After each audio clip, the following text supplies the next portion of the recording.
Assalamualaikum warahmatullahi wabarakatuh. Perkenalkan, nama saya Ulfa Dwi Wulandari, NIM 1262009202100. Saya dari jurusan Tadris Ilmu Pengetahuan Sosial 3C.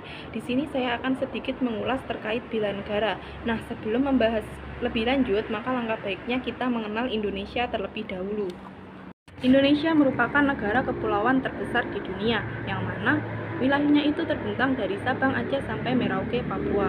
Negara Indonesia juga dikenal sebagai negara majemuk karena terkenal atas keberagamannya, yaitu dari segi suku bangsa, bahasa, budaya, dan juga agama.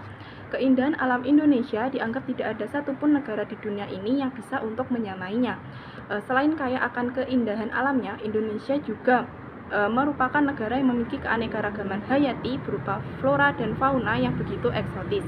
Kultur masyarakat dan budayanya yang beragam juga termasuk bukti nyata bahwa Indonesia itu kaya. Selain ditinjau dari segi keanekaragaman, Indonesia pada kenyataannya juga merupakan tujuan wisata yang tidak kalah menariknya jika dibandingkan dengan negara lain. Indonesia memiliki aset keindahan alam baik itu di darat maupun di air yang tentunya mampu mendatangkan devisa bagi negara. Oleh karena itu, kita haruslah bersyukur karena bisa menjadi bagian dari NKRI ini. Selanjutnya yaitu pilar kebangsaan Indonesia, yang mana pilar ini terdiri dari 4 bagian, yaitu yang pertama Pancasila, yang kedua Undang-Undang Dasar 1945, yang ketiga yaitu NKRI, dan yang terakhir yaitu Bhinneka Tunggal Ika.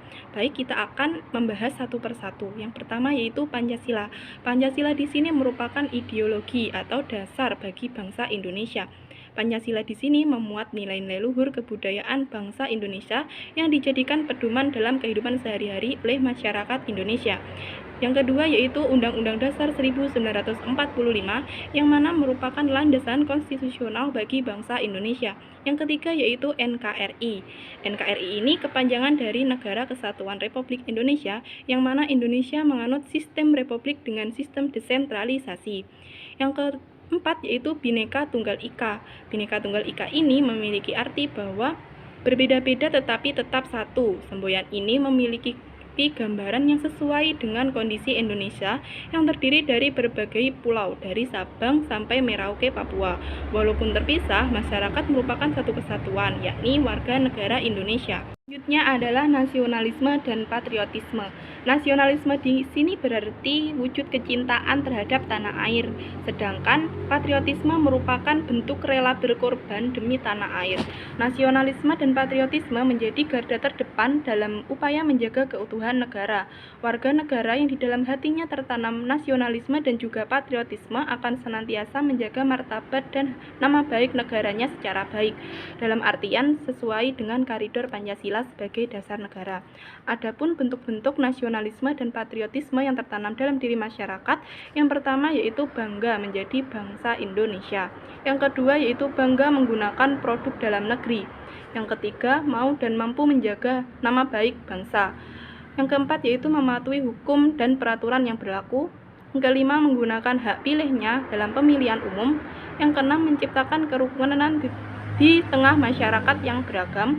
Dan yang terakhir yaitu menghargai perbedaan yang sesuai dengan norma dan hukum yang berlaku, yaitu hakikat bela negara. Nah, apa sih bela negara itu? Jadi, bela negara itu merupakan sikap atau tindakan warga negara yang didasari oleh kecintaannya terhadap tanah air untuk melindunginya dan mempertahankannya dari berbagai ancaman, entah itu ancaman dari luar ataupun ancaman dari dalamnya, yaitu sumber ancaman. Sumber ancaman ini ada dua. Yang pertama adalah ancaman dari dalam negeri dan ancaman dari luar negeri. Untuk ancaman dari dalam negeri ini, misalnya yang pertama ada konflik antar kelompok atau golongan, kemudian ada kelompok separatis, kemudian pemaksaan kehendak atau kerusuhan, yang keempat yaitu korupsi, dan terakhir yaitu memudarnya rasa nasionalisme. Untuk ancaman dari luar negeri itu meliputi adanya agresi militer, kemudian serbuan budaya asing, terorisme skala internasional, kemudian jaringan narkoba skala internasional, kemudian juga ada penjarahan kekayaan alam, dan yang terakhir ada sabotase. Ada bentuk ancaman. Bentuk ancaman ini juga ada dua. Yang pertama ada ancaman militer dan ancaman non-militer.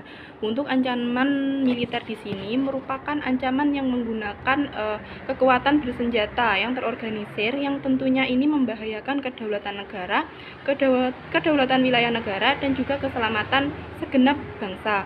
Untuk ancaman non-militer di sini merupakan ancaman yang menggunakan kekuatan non-senjata seperti kekuatan ekonomi, politik, dan sosial budaya yang juga bernilai mampu membahayakan kedaulatan negara, kedaulatan wilayah negara, dan juga keselamatan segenap bangsa.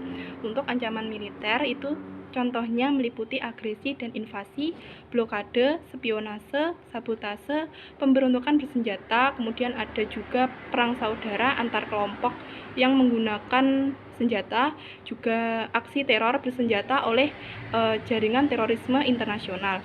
Untuk ancaman non-militer, ini meliputi yang pertama adanya pengaruh budaya global, kemudian ada pengaruh ekonomi, kejahatan internasional seperti terorisme, imigran gelap, narkotika, dan juga pencurian kekayaan alam. Kemudian juga ada yang terakhir, ada penyebaran ideologi yang tidak sesuai dengan jiwa NKRI.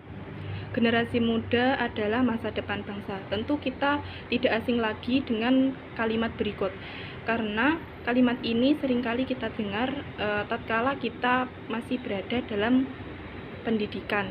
Nah, untuk lebih lanjutnya kita akan menjelaskan terkait apa sih generasi muda adalah masa depan bangsa.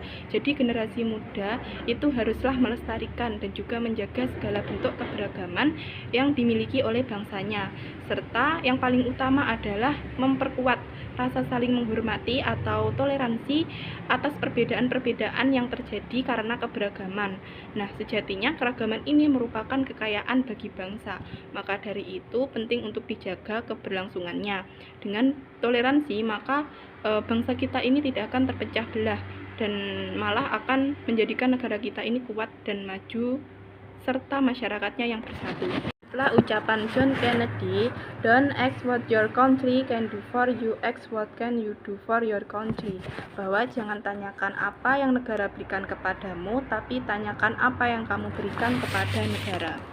Sekian, terima kasih. Wassalamualaikum warahmatullahi wabarakatuh.